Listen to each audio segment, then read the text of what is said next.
So this is my adaptive game. We are taking the game of darts and making it adaptive. So the game of darts is played in many different sequence games. You have 501, you have 301, you have cricket. So there's many different types of games to play with in darts. We are taking the game 501 and we are making it adaptive. So to start out with the rules of the original game, 501 you start with 501. You play in teams of 2 pair against another 2 pair, taking turns throwing 3 darts, and taking the total score from your board after those 3 darts and subtracting it from 501. The first team to make it to 0 without going negative is what they call busting, wins, and busting is when you go below 0, resulting in going back to the number that you had started with before that turn. In order to go out in 501 or any dart game, it's something called doubling out, and doubling out is hitting this outer ring right here, resulting in 0. If you have a score that you're not able to double out, you lose a turn. That is, for example, if I had, 12 and I hit something that makes it an odd number where I can't double out, that would be a good example of where you basically just lose your turn after that 1 dart. You have to try again to reach a number that you can double out on.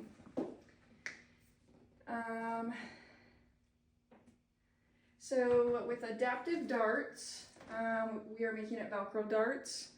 This is the basis for what I'm using as Velcro darts. Originally I wanted to do more of a DIY, but I realized how costly that was quickly, and although I hope to do that someday within the career field, I had to go cost efficient. So we were starting off with this board, which I hoped would not be dinosaurs, but more color-based. That's eye-catching and really stands out to let you know what the numbers are, but that's not the case here. So the bullseye is considered 100, the middle ring is 50, and then the outer is 25.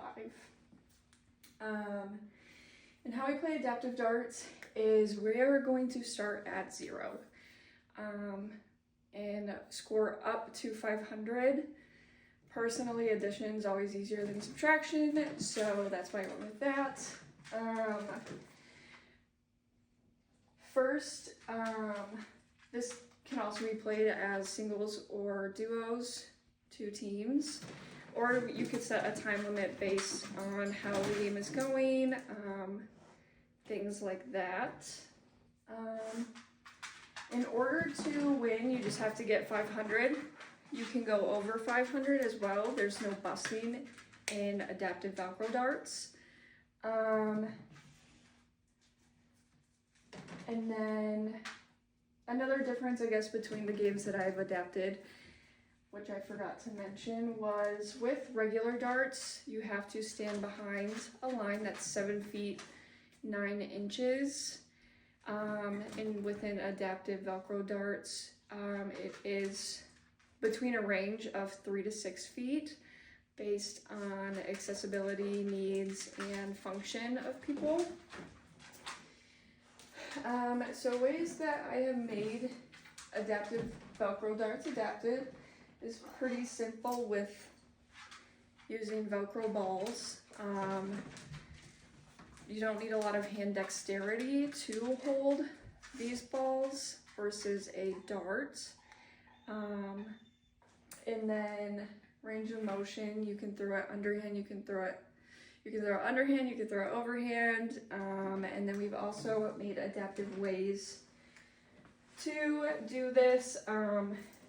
In the beginning of the video, I showed it up close of this picture I meant to bring the glove home from work, but unfortunately I forgot it. So basically that glove is an adaptive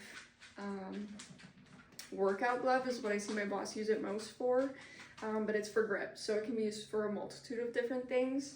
And my idea with this was this would be a ping pong paddle versus a tennis racket. And you would insert the glove on your hand, put tennis racket or ping pong paddle in, and you Velcro it down and around your wrist. That gives you more grip strength and grip overall, hand dexterity. And then you would be able to hit the ball to the dartboard. Another way that you could do this would be, wrapping gauze around just to tie it in, or if a person has a protective glove, you could tape their hand to a ping pong paddle as well, or in this case in our tennis racket, which works, but that is heavy, so people with minimal muscles would have a difficult time being able to properly use it. Another adaptation that I did was a catapult. And the catapult was more so for people who have really limited function. This would require assistance in my case, just because my catapult has been through a couple of car rides and is struggling. But the idea here is place the ball in, pull back, and launch towards the dartboard, which I will try to do from this angle.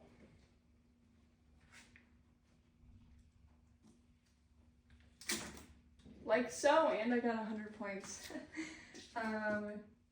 So all of these different adaptations are for people with limited function, hand dexterity, muscle tone. It is really an inclusive way to create fun while still playing a basic version of darts.